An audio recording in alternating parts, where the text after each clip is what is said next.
Bonjour à tous, on se retrouve pour une nouvelle vidéo sur la chaîne Texama, cette fois-ci pour découvrir un nouveau téléphone gaming, et pas n'importe quel téléphone gaming, parce qu'ici c'est le Red Magic 11R. Contrairement à son grand frère qui est juste ici d'ailleurs, nous avons un téléphone qui est vendu seulement 499 €, mais toujours avec les avantages d'un téléphone gaming que vous connaissez assez bien de Red Magic. Donc beaucoup de puissance, une interface spéciale pour les jeux, des gâchettes, le ventilateur qui permet de refroidir aussi, très important. Mais derrière, forcément, il fait quelques sacrifices par rapport à la version 11 Pro. Et notamment, c'est plus les fonctionnalités premium. Le water cooling, le fait qu'on a le rechargement sans fil, ça, vous n'avez pas. Vous avez vraiment tout qui est centré sur le gaming pur. Donc, pour quelqu'un qui voudrait justement un téléphone juste pour jouer, un téléphone supplémentaire à côté de son téléphone principal juste pour jouer, ça peut être une bonne option. Et d'ailleurs, petite précision, nous avons un caméraman qui est en test, donc si c'est mal cadré, c'est de sa faute. Voilà, ça permet aussi de le tester. Voilà, il fait exprès, là, c'est pas normal. Dans cette vidéo sponsorisée par Red Magic, je vous propose de juste découvrir ce Red Magic 11R et de le comparer à son grand frère et voir ce qu'on sacrifie, mais aussi tout ce qu'on garde. Donc là, on va ouvrir la boîte. Il arrive dans cette magnifique petite boîte. C'est la version d'ailleurs avec 16 Go de RAM ainsi que 512 Go de stockage. Vous avez aussi une version 256 Go de stockage et 12 Go de RAM. Donc celle-là, c'est la version un peu plus chère, même si honnêtement, ça ne change pas grand-chose. Au niveau jeu, avoir 12 ou 16 Go de RAM, c'est à peu près la même chose. Donc là, on a une boîte d'accessoires avec notamment l'éjecteur de SIM. Nous avons aussi la petite coque de protection directement incluse dans la boîte, ça c'est toujours cool à voir. Donc ça permet de directement protéger son téléphone. Et c'est aussi important parce que cette coque de protection, vous pouvez le voir, nous avons deux trous ici qui permettent de supporter évidemment le système de gâchette qui est assez connu évidemment de tous les téléphones Red Magic. Et puis évidemment, nous avons le téléphone que j'ai déjà unboxé et configuré, forcément, hein, parce qu'il fallait que je le teste pour voir si tout va bien. Donc on va d'ailleurs le mettre directement dans sa coque de protection. Parce que la coque de protection permet de donner quand même un peu une meilleure prise en main, vu que le téléphone a une finition en verre derrière qui est très sympathique, mais forcément ça glisse un petit peu plus, donc moi je préfère avec la coque justement. Ensuite, nous avons une petite carte Red Magic qui permet de surtout séparer le chargeur et surtout le câble de chargement. Alors ça, c'est la version de test. Si vous achetez en Europe, vous aurez évidemment une prise européenne, ça semble logique. Moi, ils m'ont envoyé un exemplaire de test, il y a une prise américaine. Et c'est un chargeur de 80 watts en plus, donc oui, ils incluent un chargeur ultra rapide directement dans la boîte et ça permettra de charger évidemment le téléphone très rapidement.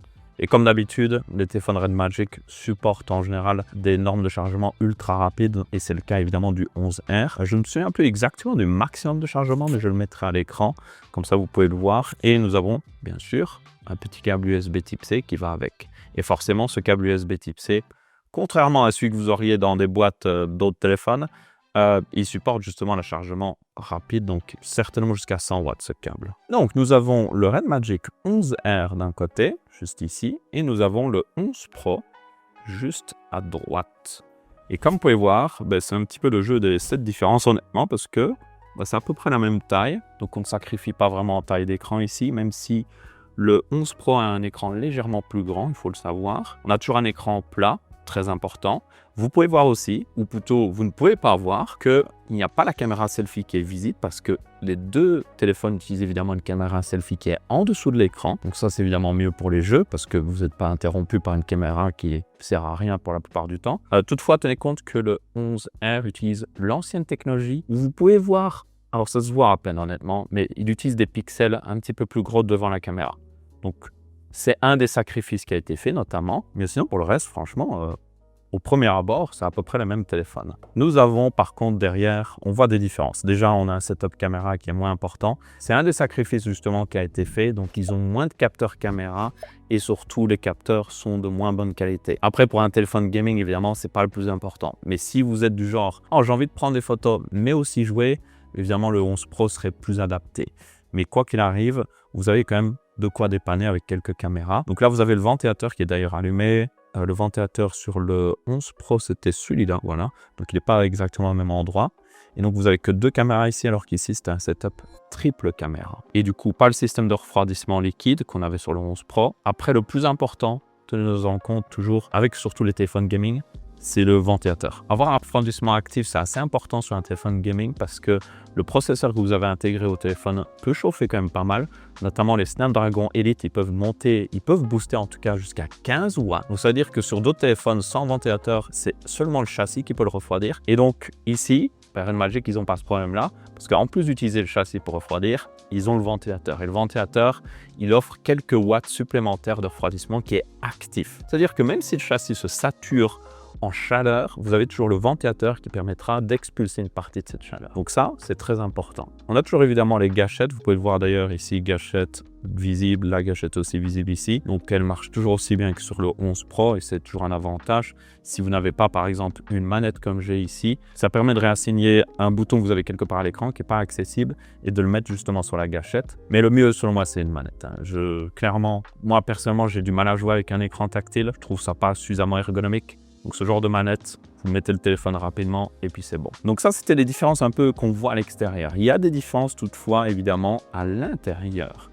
Et la plus grosse différence, c'est évidemment le processeur qui est utilisé. Donc le 11 Pro utilise ici le dernier Snapdragon 8 Elite qui est sorti cette année-ci, alors que pour le 11R, c'est le 8 Elite de l'année dernière. Donc vous avez une différence de 10 à 15% dans les performances dans les jeux vidéo, ce qui n'est pas négligeable, mais en échange, évidemment, vous passez d'un téléphone qui coûte 699 € à un téléphone qui coûte 499 €. Et pour beaucoup de personnes, c'est un sacrifice qu'ils seraient prêts à faire pour économiser 200 €. Et à côté de ça, le reste, c'est similaire. Comme j'ai dit, vous avez un modèle 12, 16 Go de RAM et évidemment sur le 11 Pro, on est à 12, 16 et jusqu'à 24 Go de RAM. Mais pour la plupart des jeux mobiles, 12 est déjà suffisant parce que la plupart des téléphones n'ont même pas 12 Go de RAM des fois. Donc, c'est-à-dire que les développeurs de jeux vidéo font en sorte que ça tourne avec 8 Go, voire 12 Go. Donc, c'est pas vraiment limitant selon moi. Mais si vous voulez un petit peu plus, vous avez évidemment le modèle avec 16 Go de RAM. Et là, vous serez vraiment tranquille. Mais du coup, au final, à l'intérieur, c'est un peu la seule différence, on va dire, qui va vraiment affecter vos performances. Juste ce processeur qui,